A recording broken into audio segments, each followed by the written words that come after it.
Hi అండి అందరికీ. ఈరోజైతే మీకు మునక్కాయ నిల్వ పచ్చడి చూపిస్తున్నాను. మునక్కాయ ముక్కలు 150 గ్రాములు తీసుకున్నాను. ఇదిగోండి కొంచెమే తీసుకున్నానండి, మీకు చూపిద్దామని చేస్తున్నాను. ఇవి కొంచెం కొంచెం వేగితే చాలు, ఇడిలిపోతాయి. ఎక్కువ వేగితే ఇవి వేగించి పక్కన పెట్టుకొని 150 గ్రాములు మునక్కాయ ముక్కలకి ఎంతెంత కావాలన్నది చెప్తాను. 250 గ్రాములు మంచి నూనె, 50 గ్రాములు చిన్నుల్లిపాయలు, 150 గ్రాములు చిన్నుల్లిపాయలు, 60 గ్రాముల చింతపండు, 60 గ్రాముల కారము. చింతపండు అయితే ఉడకబెట్టాను. ఉప్పు దాంట్లో అరగద్ద ఉప్పు వేసాను. ఉడికిపోయిన చింతపండు మిక్సీ పట్టాలండి.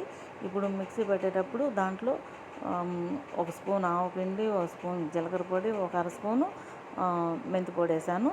కారం కూడా దాంట్లోనే వేద్దాము, సగం వేద్దాము, సగం ముక్కల్లో వేద్దాము. చిన్నుల్లిపాయలు మిక్సీ చేసి పెట్టుకున్నాను, అది కూడా దీంట్లో వేద్దాము. ఒక స్పూన్ పసుపు వేద్దాము. ఇప్పుడు ఇవన్నీ కలిపి మిక్సీ రెండు తిప్పులు తిప్పుదామండి. ముక్కల్లో అయితే కారం వేసేసాను, చూద్దాము. ఇవి కూడా వేసేసి గరిటె పెట్టకుండా చేత్తో చిన్నగా జాగ్రత్తగా ముక్క చెదరకుండా కలబెడితేనే పచ్చడి చాలా బాగుంటుంది. చూడటానికి బాగుంటుంది, తినటానికి ఇంకా చాలా బాగుంటుంది. అందుకని జాగ్రత్తగా కలపాలండి.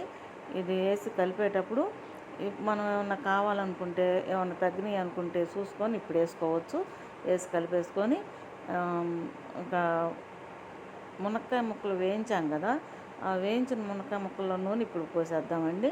ఇప్పుడైతే ఇంతటితో ఇది అయిపోయింది. తాలింపు అయితే వేసాను, మీకు చూపించలేదు. ఇది ఇంతటితో ఈ పచ్చడి అయిపోయింది. డబ్బాలో పెట్టేసుకోవడమేనండి. ఇప్పుడు కేజీకి ఎంత కావాలన్నది చెప్తాను. కేజీ మునక్కాయ ముక్కలకి కేజీ బావు నూనె, 250 గ్రాముల చింతపండు, 2 గిద్దల కారము, 2 గిద్దల ఉప్పు, 2 స్పూన్లు పసుపు, ఒక స్పూను ఇంగువ, ఒక 100 గ్రాములు ఆవపిండి, జీలకర్ర పొడి, మెంతి పొడి మన ఇష్టం ఎంత ఒక స్పూన్నర వేసుకుంటే సరిపోద్ది అనుకోండి. చాలా బాగుంటుందండి. ఇది చింతపండు ఉడకబెట్టాం కాబట్టి చాలా జాగ్రత్తగా వాడుకుంటే చాలా చాలా బాగుంటుంది అన్నమాట. చేసిన రోజు నుంచి తినేసేయచ్చు, వాడుకోవచ్చు దీన్ని.